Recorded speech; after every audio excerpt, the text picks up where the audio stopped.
Olá, internautas, sejam bem-vindos a mais uma entrevista aqui do Resenha Política com o Blog de Jamildo. A gente está recebendo hoje um craque nacional, Murilo Hidalgo, diretor-presidente, o dono, é quem manda aí no Instituto Paraná Pesquisa, que todo mundo conhece, todo mundo acompanha, e nos brinda aí, não digo quase semanalmente, mas mensalmente, com um estudo sobre o mercado de opinião, né? Murilo, muito bem-vindo, obrigado por atender nosso convite aqui para a gente bater um papo sobre esse assunto tão vibrante que são as eleições e as pesquisas eleitorais. Eu que agradeço, Jamildo, é uma honra participar com vocês. Massa. Olha, eu queria que você desse uma geral assim sobre essa última que você divulgou agora ontem, né?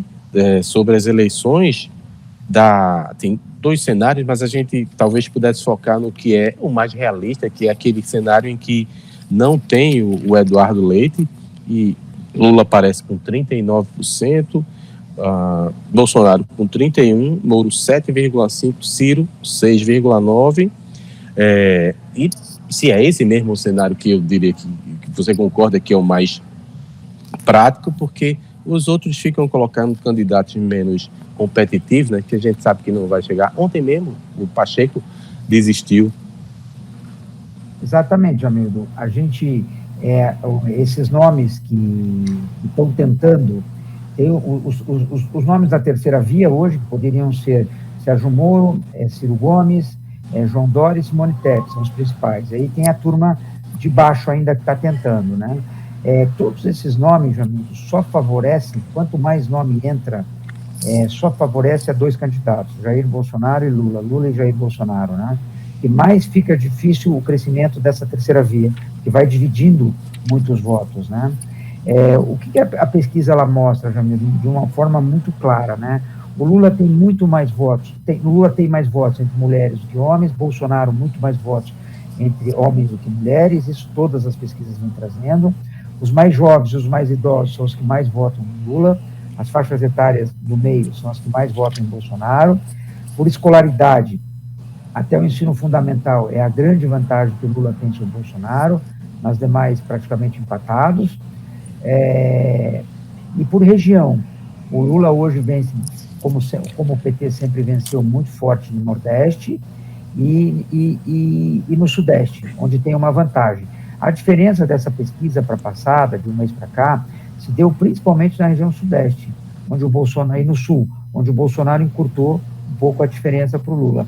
Principalmente no Sul, pela queda do candidato Sérgio Moro, e no Sudeste é difícil falar nesse momento o motivo, né? Mas na pesquisa foi apontado onde dá o encurtamento da diferença nessas duas regiões. Muito bom. Aproveitando, então, esses primeiros números aí que você fala, isso indica que a gente vai continuar tendo uma polarização muito forte. Você decretaria o fim da terceira via, diz que é inviável a terceira via no Brasil. O que pode acontecer? Mais uma guerra anti-bolsonarismo versus antipetismo? Olha, Jamil, não tem como negar. O momento é muito bom para o Lula e para o Jair Bolsonaro. A terceira via está muito difícil, mas eu não decreto o final da terceira via. A eleição nem começou. Nós estamos tratando as eleições como se elas fossem daqui 15 dias.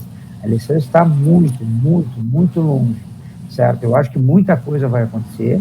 É um momento difícil para a terceira via, mas eu acho que, assim, é um risco a gente afirmar, uma temeridade a gente afirmar que o Lula já ganhou, como é uma temeridade a gente dizer que a terceira via já morreu. Eu acho que a eleição, ela nem começou no Brasil ainda. É verdade.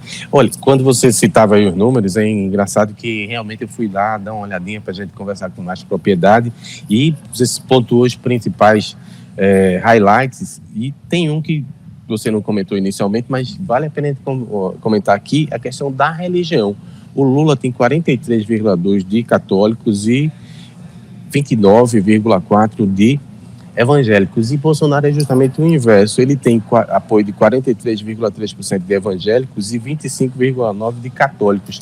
Até antecipando aqui, um pouco mais na frente, falar de rejeição, mas acho que vale a pena quando a gente está falando dos católicos. Os protestantes, o pessoal evangélico é o que menos desaprova Bolsonaro. O católico vai lá e desce a lenha para 60,5%, e o evangélico somente 42,5% daquele total de gente que desaprova o governo Bolsonaro. Então, significa que ele vai apostar cada vez mais fortemente nesse segmento, não tem outra escapatória? Com certeza, eu acho que o público evangélico é o forte do presidente Bolsonaro no momento. Isso já nos leva a crer que uma das estratégias de campanha dele possa ser os costumes, né? Trazer a discussão dos costumes para a eleição. Porque todos já sabem o que Bolsonaro pensa. E ele vai tentar provocar com que os outros digam o que pensam, né? E aí não perder o apoio dos evangélicos ou ampliar mais ainda, né? Exatamente. Vai depender muito de como os outros pré-candidatos à presidência vão se postar em relação a costumes, né? Interessante. Olha, quando você falava sobre as regiões, também é interessante pontuar aqui, é como se tivesse Rússia e Ucrânia, né? Exatamente. O Nordeste versus o Sul. Como é que você foge dessa dicotomia? Isso é bom para o país? Veja bem, Jamildo, é ruim para o país, né? Porque mostra que o país, politicamente, é muito dividido, né? Com certeza não é uma coisa boa. Mas a democracia é bom por causa disso, certo? Ao mesmo tempo que o povo se respeita. Não existe uma rivalidade entre Sul e Nordeste. Veja, feito a gente aqui, né? Legítimo, orgulhoso pernambucano, conversando com você aí do Paraná, e a gente consegue manter uma relação amistosa, sempre conseguiu. E para a gente é uma honra falar com vocês aí do Nordeste, com certeza coopera, troca de experiências. E, por exemplo, tem muito mais rivalidade, provavelmente, entre futebol do que na política, entre Sul e Nordeste, certo? Agora, assim, é muito claro, isso vem de anos, né, Jamil? Vem de anos. Agora, tem um fator no Nordeste que chama um pouco a atenção, né, Jamil? Se a gente olhar os principais colégios eleitorais do Nordeste, Bahia, Ceará e Pernambuco, certo? Na Bahia, principalmente, nós vamos ter o ACM Neto, pelas pesquisas registradas e pelas pesquisas do ano passado, largando com uma ampla vantagem. E ele seria um candidato mais de centro-direita, certo? Nós temos no Ceará, pelas pesquisas passadas, uma eleição muito equilibrada, vai arrancar com um equilíbrio muito grande entre o capitão Wagner, que é um candidato de direita, contra o candidato provavelmente dos Ferreira Gomes e do PT. E você tem em Pernambuco, você tem também uma Raquel... Três candidatos de oposição. Três candidatos de oposição e um candidato do Lula, certo? Então você vai vir para uma eleição nos três principais colégios, estadualmente, com uma vantagem em relação às eleições passadas para a direita. Que o Nordeste tinha varrido, ficado vermelho, né? O que você me diz é bastante interessante, que esse cenário vai ser diferente em relação ao que foi a última eleição. Isso pode beneficiar Bolsonaro na medida em que ele reduz a desvantagem. Ele não precisa nem ganhar no Nordeste, mas se ele reduzir, já é jogo. Já é jogo. Não, e outra coisa que chama a atenção, qual vai ser a postura do ex-presidente Lula em relação a isso? Vamos pegar na Bahia, um exemplo da Bahia. Ele vai frontalmente contra o ACM Neto, que tem uma vantagem enorme, ou vai fazer a dele e o ACM vai fazer a dele, certo? No Ceará, hoje o PT tem muita dificuldade no Ceará. Os dois candidatos que lideravam as pesquisas que nós fizemos no ano passado, Jamil, um é do Ferreira Gomes, do Ciro Gomes, que a princípio é um adversário do Lula, e do capitão Wagner, que é outro adversário do Lula, certo? Como que ele vai postar no Ceará? Ele vai para o enfrentamento, tentar eleger o governador contra esses dois?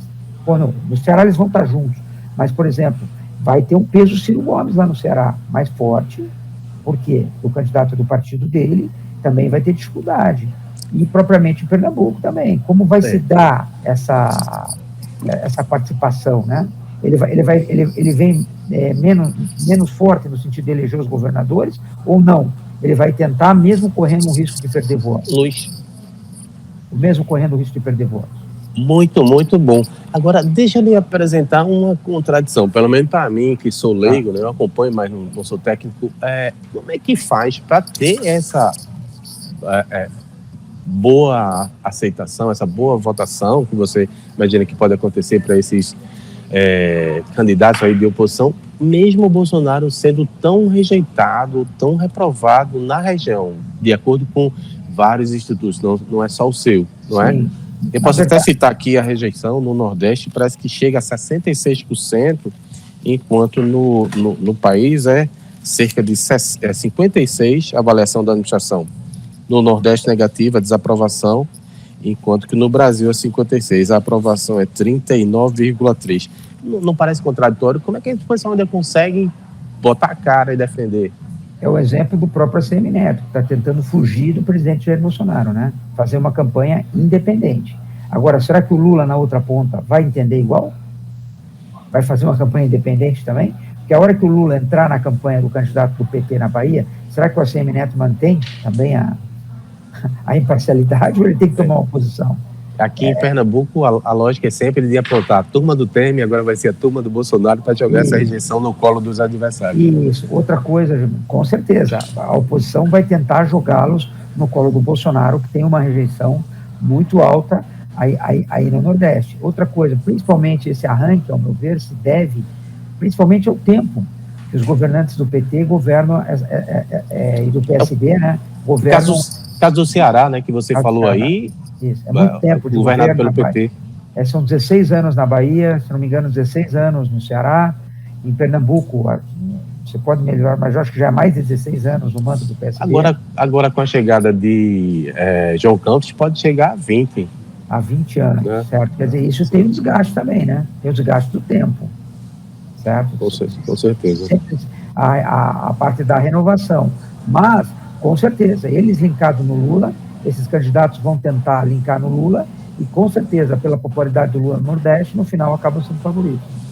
E Lula seria uma tábua de salvação? Com certeza. Agora, basta saber se o Lula vai correr o risco de querer perder alguns votos em cima disso também, né? Até que ponto ele vai, em alguns estados, se expor também. Ou ele vai fazer a campanha dele nesses estados, menos colados com seus governadores. Interessante. Você falou de desgaste aí, eu lembrei que a gente estava falando inicialmente de terceira via, estava falando especificamente agora de Moro. Tem uma das tabelas que você apresenta nesse bom estudo aí do cenário nacional, o Bolsonaro bate o Moro com larga vantagem. Ele teria 37,7% no embate direto, Moro 29,2%, Lula e Branco iria a 29,4%, não sabe, não respondeu. E, inclusive, é declinante essa variação aí, porque eu acho que em novembro, que foi um dos penúltimos parâmetros, ele tinha 32%, mas caiu agora para 29,2%, enquanto que Bolsonaro está numa ascendência aqui, segundo esse número, de 35% para 37,7%. A crise agora, para trazer uma coisa bem atual, com o MBL lá em São Paulo, envolvendo Arthur Duval, acaba de dar um tiro de misericórdia aí nessa campanha de Moro? Eu acho que não. Eu acho que dizer que é um tiro de misericórdia, eu acho que não. Eu acho que as principais dificuldades, e também não foi captado muito nessa pesquisa. O efeito Arthur Duval, a pesquisa... Sim, porque foi posterior, né? Isso, já estava correndo. Então, na verdade, o que eu vejo do Moro, a principal dificuldade, quando ele fez o lançamento da candidatura dele, o ano passado, houve uma cobertura muito grande por parte da mídia. Isso fez com que ele tivesse uma exposição maior. Agora, as pessoas estão prestando mais atenção no Moro. E, pelo visto, ele não tem conseguido empolgar. Ele vai ter que mudar também. Se ele continuar do jeito que está, a tendência é continuar caindo. Ele vai ter que mudar a estratégia, vai ter que mudar tudo. Vai ter que mudar. Senão, vai ter muita... Fazer o quê? O que poderia fazer? Essa é a pergunta de $1 milhão, né, Jamil? Olha... Se alguém soubesse, mas a princípio tem que mudar. Tem que mudar a forma de falar, tem que mudar a forma de se comportar, ou ser mais agressivo ou mais calmo, tem que mudar o discurso, talvez não falar tanto em corrupção, tem que mudar. Do jeito que está, não está dando certo. Vai ter que nem a gente fala na gíria de futebol. O time é o mesmo, é só trocar o treinador, que às vezes as coisas melhoram muito, né? Às vezes trocar algumas peças. Você fala aí, quando você estava comentando, eu me lembrei agora de uma pesquisa recente da Genial que me chamou um pouquinho de atenção, porque um dos parâmetros dizia assim: Lula é a saída para a economia, enquanto que Bolsonaro era a saída para o combate à corrupção. Aí Moro saiu atirando. Você conhece o problema das rachadinhas? Todo mundo fala do problema das rachadinhas lá do Rio de Janeiro. Como é que isso se processa na cabeça do eleitor? Você que vive fazendo pesquisa.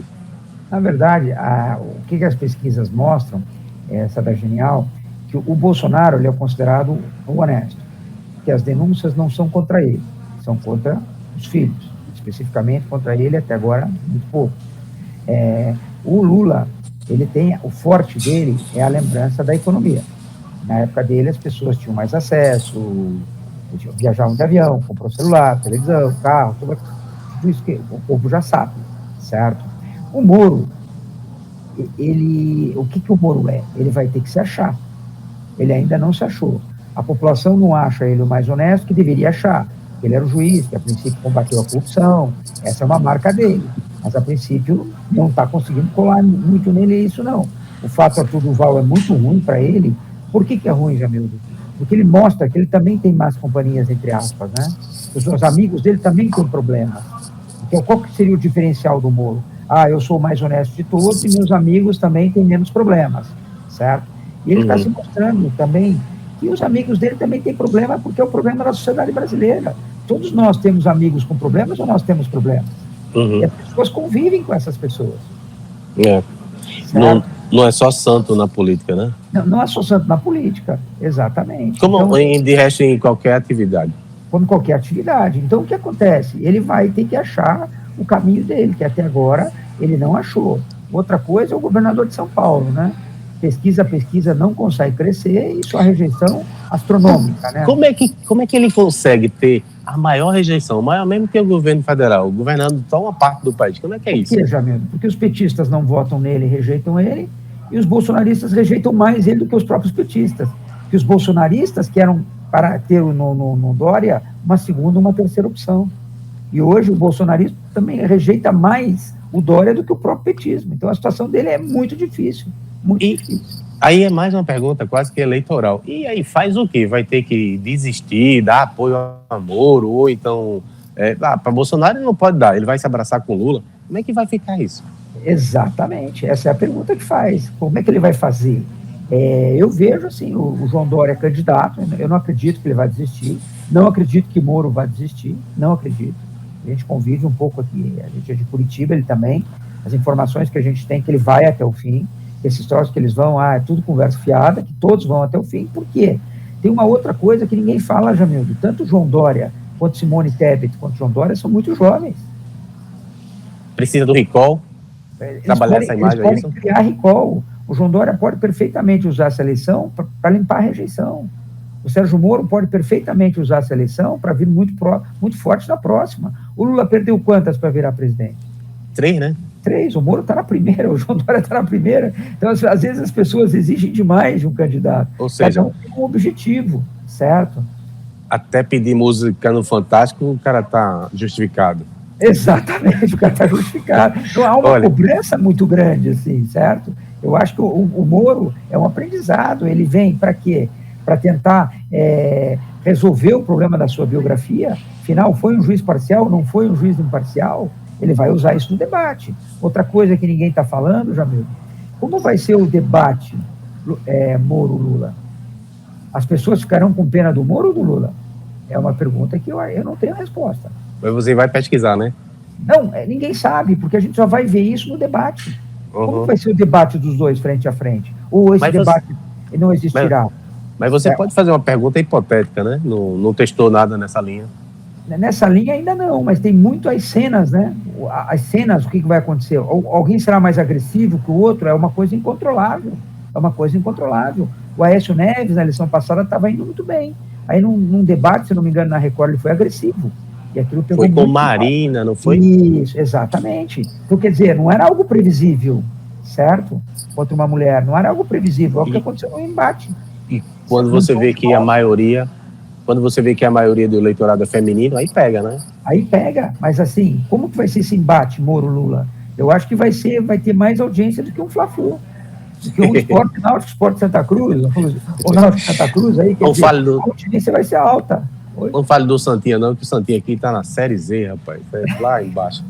Olha, você falava de economia, aí eu me lembrei, hoje pela manhã eu recebi um comunicado do pessoal da Atacadista Nacional falando em risco para aumento da inflação, porque a Rússia é o primeiro exportador de trigo e a Ucrânia é o quarto. Aí eu comento com você, era tudo que Bolsonaro podia não querer, porque risco de inflação acaba atrapalhando a economia e ele já não está bem avaliado aí. Tem alguma parte boa nisso tudo para ele? Olha, Jamildo, tem uma parte que até o momento, poucos falam também, poucos comentam, a guerra tem ajudado demais o presidente Jair Bolsonaro, porque ele saiu do cenário, né? Os principais noticiários de TV, antigamente, em cima do governo dele, eram de críticas, principalmente a pandemia, a economia. Com o acontecimento da guerra, hoje 80% do tempo é em cima da guerra. Então, esqueceram um pouco o Bolsonaro. Então, esse é um dado positivo da guerra para ele. Agora, se a guerra perdurar muito tempo, com certeza será ruim ao presidente Jair Bolsonaro, principalmente pelo fato econômico. Mas também, alguém consegue prever quanto tempo vai durar a guerra? É verdade, não tem como. Se vai piorar, outros países entrarão na guerra, como é que ficará a situação? Eu acho, assim, a eleição mal começou, já, nós estamos no início, né? No aquecimento. Você podia avaliar também, teve uma entrevista semana passada com um monte de gente ligada à área de pesquisa, com um banco, eu acho que foi o XP, eu acompanhei um pedaço, e lá no trecho, o sujeito falou uma coisa que eu não tinha atinado, queria te ouvir como um especialista no setor.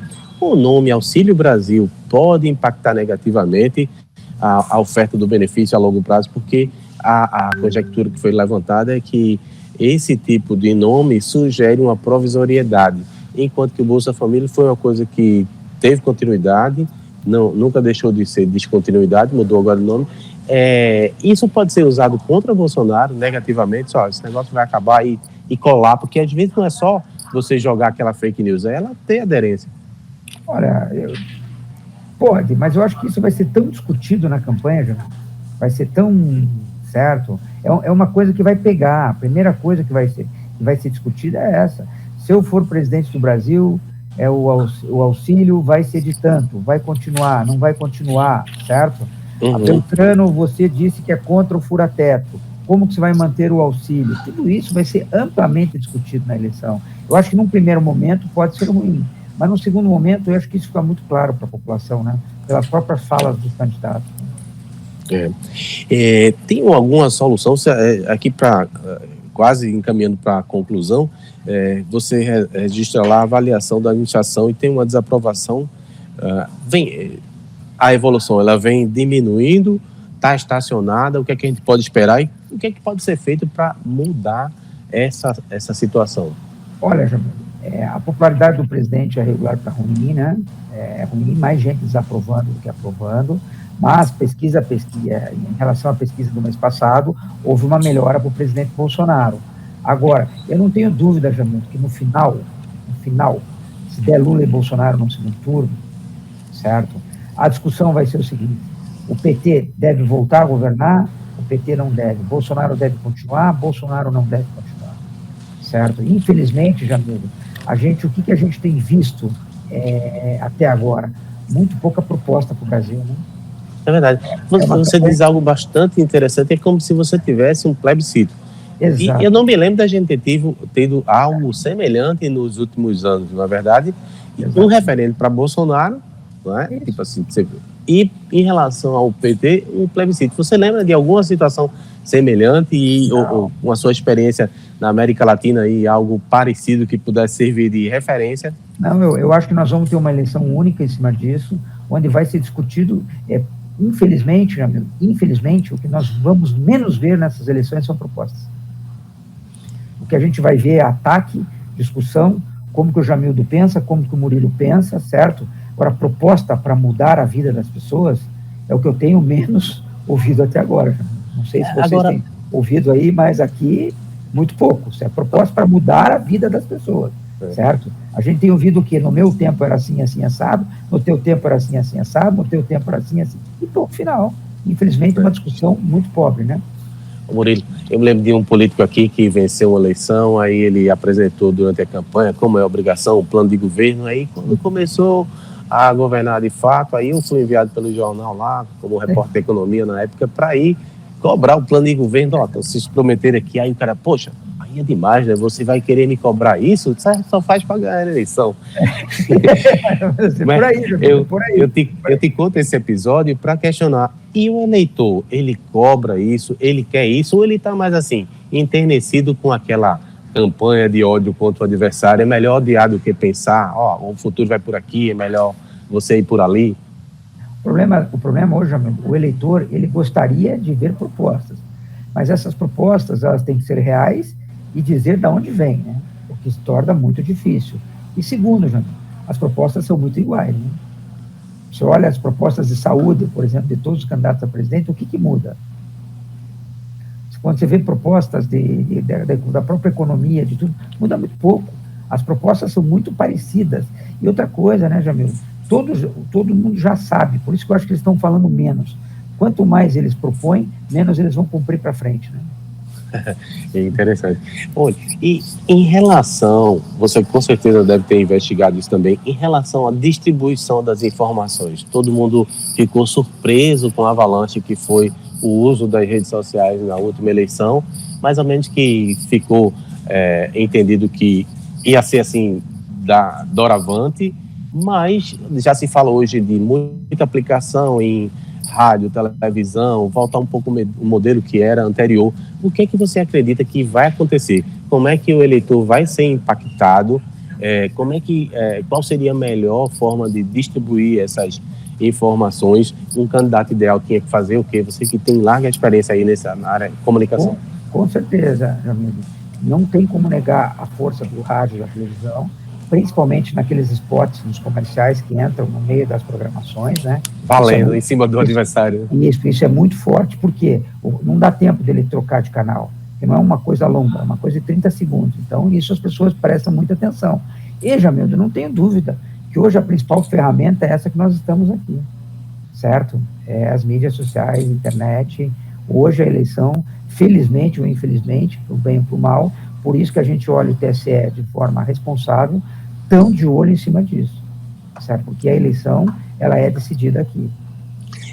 Como especialista, você defende que haja um controle sobre, por exemplo, esse aplicativo russo que faz sucesso, né, entre a direita mais radical, ou você acha que não, que isso aí é antidemocrático, tem que deixar rolar?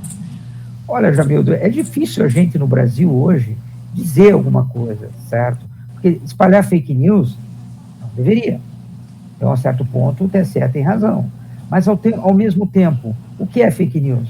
Você ter uma opinião diferente dos outros é fake news? Certo?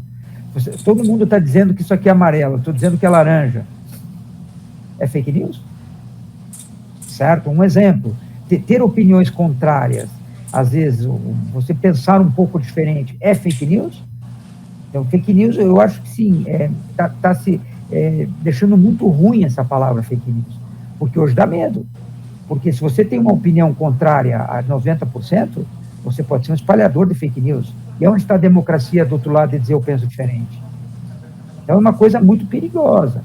Eu acho, assim, que o TSE realmente tem que estar de olho no derrame, no impulsionamento de notícias falsas, mas também, um outro lado, é perigoso. Porque pensar diferente pode ser encarado como fake news? Eu não concordar com uma coisa pode ser considerado fake news? Uhum. Olha, quando é que você vai fazer uma pesquisa sobre Pernambuco aí? Já que você estava falando dessas praças do Nordeste que são relevantes para o cenário nacional, ou você já está fazendo, não está divulgando? Temos pesquisas em Pernambuco, é que, assim, o Instituto de Pesquisa, uma boa oportunidade que você deu. Nós temos duas possibilidades. Ou nós somos contratados por veículos de comunicação para ser publicado, ou nós somos contratados por políticos, ou, no caso da Paraná Pesquisa, que nós fizemos muito, é a gente patrocinar a pesquisa para entrar no mercado, certo? Em Pernambuco, a gente já fez algumas pesquisas, no estado de Pernambuco, certo? Mas não ainda para divulgar. Mas eu prometo a você que no mês de abril, assim que defina os candidatos... Depois que passar essa janela aí, né? Passar essa janela de mudanças de cadeira, né? Quem muda para lá, quem muda para cá, como que fica a situação, fazer uma pesquisa para ser divulgada no estado de Pernambuco. Opa, vou me candidatar aí, a gente dá em primeira mão. Olha, você me dá a oportunidade de perguntar, eu ouço até de pessoas muito bem conceituadas na sociedade, não acredito mais em pesquisa. Como é que você responderia a uma pessoa dessa? Porque uma das fake news é dizer que todas as pesquisas são falsas, são manipuladas. Te chateia ouvir isso? Não, Jamildo, não me chateia ouvir, porque as pessoas falam assim para mim hoje, tá? Vou citar exemplos que eu cito para todo mundo. Eu nunca acredito mais em pesquisa. Aí eu pergunto para ele assim, e eu acredito em médico? E eu acredito em advogado? Normalmente, quando você, num primeiro momento, você tem uma doença grave diagnosticada, você não procura uma segunda opinião? Então, não seria assim, você também não está acreditando naquele médico? O brasileiro hoje está reticente a muitas coisas, certo? Mas a pesquisa ela é uma coisa científica, é besteira você dizer que não acredita porque o seu candidato está perdendo, certo?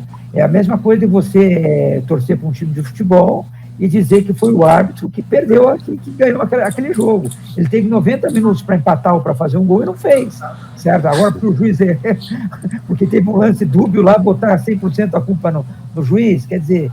Se o time é perna de pau, né? Não é culpa do juiz. Exatamente, não é culpa do juiz. Agora, a pesquisa é uma coisa científica, as pessoas devem acreditar, mas vamos ser justos, o brasileiro hoje, Jamilton, ele gosta mais de política do que de futebol. Certo? Então ela virou uma paixão.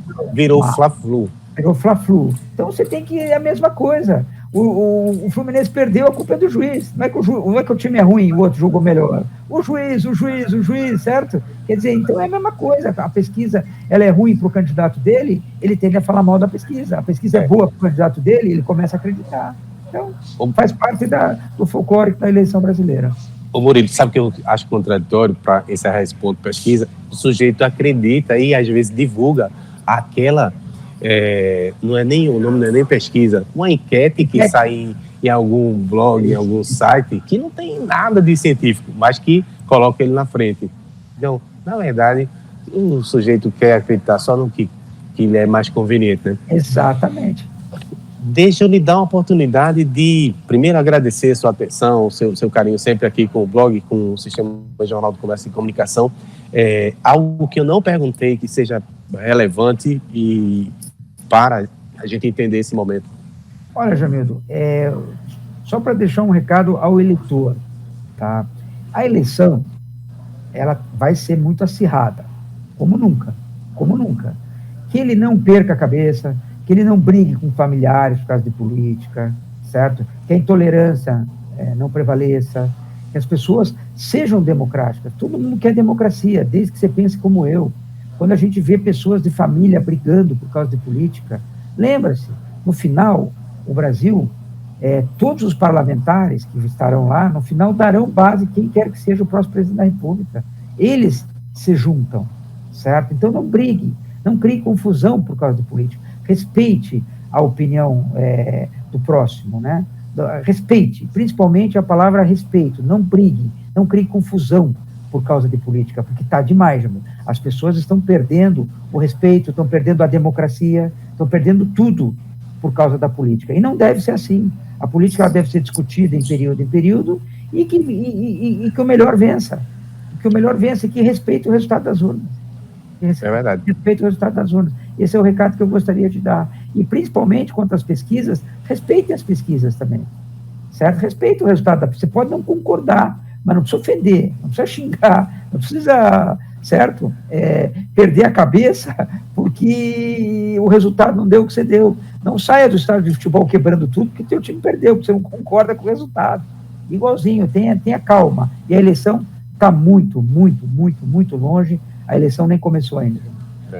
Por falar em respeito, eu quero deixar aqui um registro antes de terminar. Esse seu headphone é de respeito. Tem umas luzezinhas aí piscando. Tá de parabéns. Obrigado. Em homenagem ao meu filho, que fez eu estou em Brasília, ele fez eu trazer, que a gente participa de bastante live. Eu não sabia que ele piscava tanto. Chegando em Curitiba, eu pego ele. Olha, tu é um cara muito massa, é bom falar com vocês. Um abraço aí no pessoal de Curitiba, né? E vamos em frente, tá? Até a próxima. Uma honra ter participado com vocês, João.